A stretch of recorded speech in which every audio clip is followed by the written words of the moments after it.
लोग मेरे पास आते हैं, वो कहते हैं मन अशांत, पीड़ा है, बेचैनी है। वो कुछ नहीं है, वो सिर्फ गर्मी है, अति गति का परिणाम। आप 24 घंटे गति कर रहे हैं मन से। शरीर तो कभी बैठ भी जाता, मन बैठता ही नहीं। रात आप तो सो भी जाते हैं, लेकिन मन नहीं सोता, चलता ही रहता। आधे तो आप जगे ही रहते। एक मछली होती पैसिफिक महासागर में, बड़ी अजीब मछली, मगर आदमी की बिल्कुल प्रतीक है। उस मछली के मस्तिष्क की व्यवस्था बड़ी अनूठी, और किसी दिन अगर वैज्ञानिक इंतजाम कर सके तो आदमी भी वैसी व्यवस्था चाहेगा। वो व्यवस्था ये है कि मछली रात एक आंख बंद करके सोती है और एक से देखती रहती है। उसका आधा मस्तिष्क सोता है और आधा जगा रहता है। ऐसा रात में पाली बदलती है।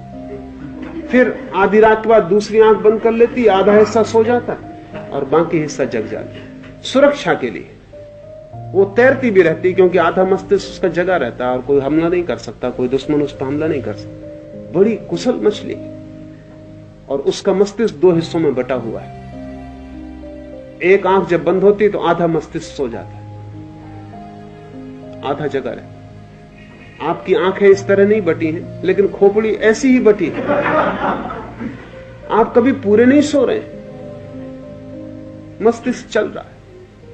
बल्कि अक्सर तो यह होता है कि जब आप बिस्तर पर सोते हैं तब जिस गति से चलता है वैसा दिन भर नहीं चलता, क्योंकि दिन भर तो शरीर भी चलता है, तो शक्ति शरीर में भी लगी रहती। रात शरीर की शक्ति भी मस्तिष्क को मिल जाती, फिर वो जोर से दौड़ता है, फिर वो हजारों मील की यात्राएं करता है, अंतरिक्ष में जाता है, और न मालूम कितनी योजनाएं हैं, भविष्य अतीत है, वो सब करता है। और ऐसा नहीं कि आप स्वेच्छा से कर रहे हैं, आप बिल्कुल बेबस। आप रोकना भी चाहें तो वो रुकता नहीं। आप कितना ही कहें मत जाओ, मत दौड़ो, कोई आपकी सुनता नहीं। आपका मन भी आपका नहीं, कोई मालकियत नहीं। ये जो मन की अति गति है, इसकी वजह से आप इतने उत्तप्त और अशांत हैं। लाओ से कहता है, लेकिन अगति से गर्मी परास्त होती। तो गति तो आप करना जानते हैं, ठंड लगे शरीर को तो आप गति कर लेते हैं, दौड़ सकते हैं, व्यायाम कर सकते हैं। कुछ ना करेंगे तो शरीर का अपना नैसर्गिक इंसान है, शरीर कपने लगेगा और कंपन से गति पैदा हो जाएगी और गति से ठंडक परास्त हो जाएगी। लेकिन इससे उल्टी कला भी है, वही योग है कि आप जब उत्तप्त ज्यादा हो जाएं, मन बहुत गति कर ले, शरीर बहुत गति कर ले, तो अगति में कैसे उतरना, कैसे अक्रिया में डूब जाना। सारे ध्यान की प्रक्रियाएं अगति के द्वारा मस्तिष्क की गर्मी कम करने के उपाय। और जैसे जैसे मस्तिष्क की गर्मी कम होती है और शीतलता बढ़ती, वैसे वैसे शांति बढ़ती। शांति और शीतलता पर्यायवाची भीतर की दुनिया में। और जब पूर्ण शांति हो जाती तो शून्यता फलित होती। हम कहते हैं कि शिव का निवास कैलाश पर, वो परम शीतल स्थान है। इसलिए आपके भीतर भी शिव का निवास कैलाश पर ही है, लेकिन कैलाश जैसी शीतलता आपके भीतर पैदा होगी तब आपको भीतर के शिवत्व का कोई अनुभव होगा। भीतर कैलाश निर्मित हो जाता है, इतनी शीतलता हो जाती, लेकिन अगति चाहिए। मस्तिष्क का कोई भी तंतु गति ना करता हो, कंपित ना होता हो, सब ठहर जाए। और एक बार आपको ख्याल में आना शुरू हो जाए कि अक्रिया कैसे शीतलता लाती, तो फिर आप उस शीतलता के सूत्र को पकड़ के उसको ही साधते चले जाएं। क्रमशः सूक्ष्म से सूक्ष्म, गहरे से गहरे में उतरना होने लगेगा, और आप अपने भीतर ही पाएंगे कि सीढ़ियां दर सीढ़ियां कैलाश तक जाने का उपाय है। एक काम करें,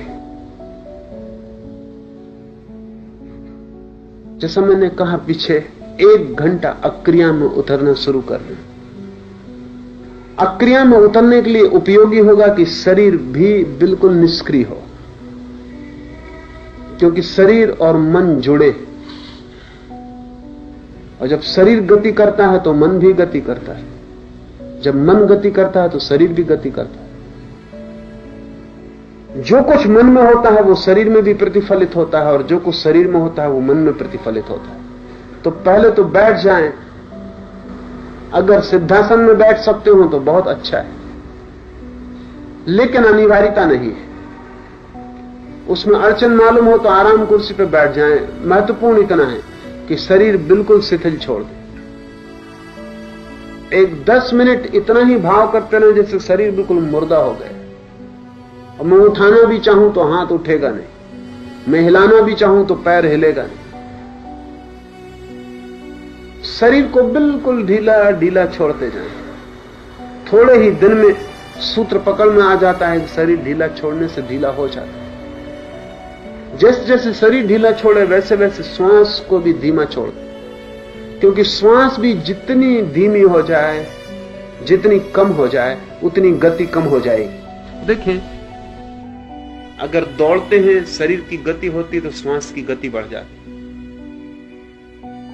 साधारणतः अगर आप 1 मिनट में 12 श्वास ले रहे हैं तो दौड़ेंगे तो 24 श्वास लेने लगेंगे, और तेजी से दौड़ेंगे तो 36 श्वास लेने लगेंगे।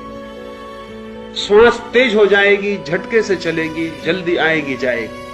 कारण है क्योंकि शरीर को ज्यादा ऑक्सीजन की जरूरत है। जब आप दौड़ रहे हैं तो आप शरीर की ऑक्सीजन पचा रहे हैं, ज्यादा ऑक्सीजन चाहिए तो श्वास तेज चलेगी। जब आप कुर्सी पर बैठ के ढीला छोड़ देंगे या सिद्धासन में बैठ के ढीला छोड़ देंगे तो ठीक दौड़ने से उल्टी घटना घट रही। अगर साधारणतः 1 मिनट में 12 श्वास चलती हैं तो शिथिल बैठने पर 6 श्वास चलेंगी, और शिथिल होते जाएंगे तो 4 श्वास चलेंगी। जो लोग भी शरीर को शिथिल करने की कला जान जाते हैं उनकी 1 मिनट में 4 श्वास चलने लगती। धीमी सी श्वास जाएगी, धीमी से वापस लौट आएगी, क्योंकि शरीर को ऑक्सीजन की जरूरत कम है। शरीर का जो मेटाबॉलिज्म है उसको अब ऑक्सीजन की कोई जरूरत नहीं, धीमी सी श्वास काफी। जब कोई बिल्कुल भीतर शीतल हो जाता तो श्वास ना के बराबर हो जाती। दूसरे आदमी को भी पहचानना हो कि श्वास चल रही है नहीं तो सामने दर्पण रख के पहचाना जा सकता, नहीं तो पता नहीं चलेगा। और खुद तो बिल्कुल पता नहीं चलेगा। मेरे पास कई मित्र आके कहते हैं कि घबराहट होने लगती है कि कहीं श्वास बंद तो नहीं होगी। घबराएगा कौन अगर बंद हो जाएगी? बिल्कुल मत घबराओ, क्योंकि तुम हो, लेकिन कम हो गई, और इतनी कम हो जाती है कि उसकी पहचान नहीं होती। अल्प, अति अल्प चलती। कभी कभी ऐसे क्षण आते हैं जब भीतर ठीक केंद्र पर कोई पहुंचता है शीतलता के, तो श्वास बिल्कुल ठहर जाती।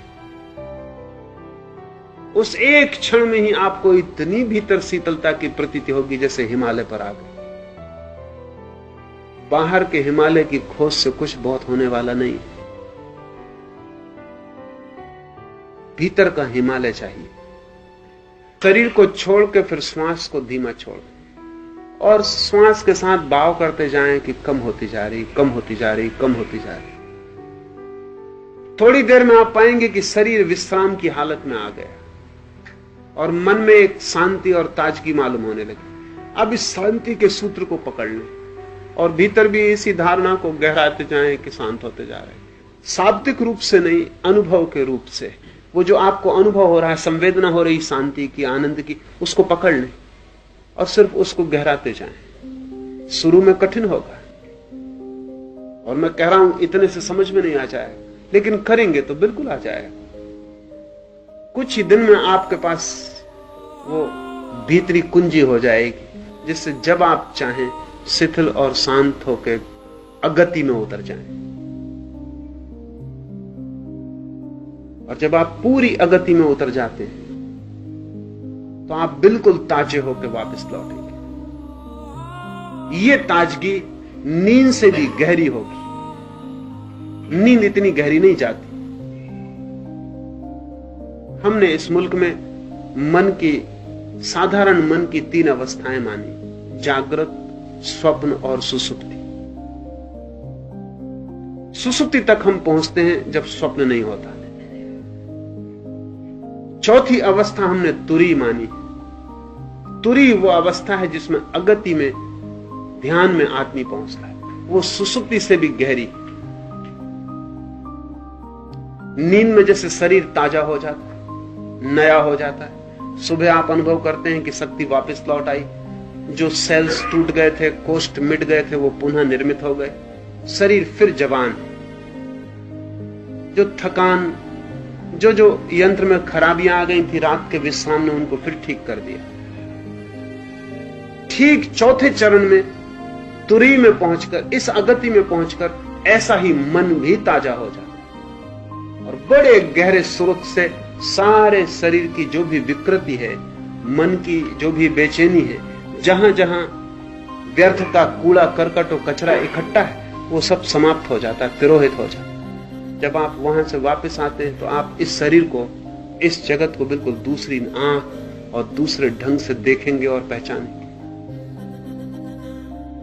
इस गति के जगत से अगति के जगत में उतरने की कला जो सीख ले और निरंतर गति से अगति में जाए, अगति से फिर गति में लौट आए, और जैसे दिन और रात होते ऐसा गति और अगति में संतुलन साध ले।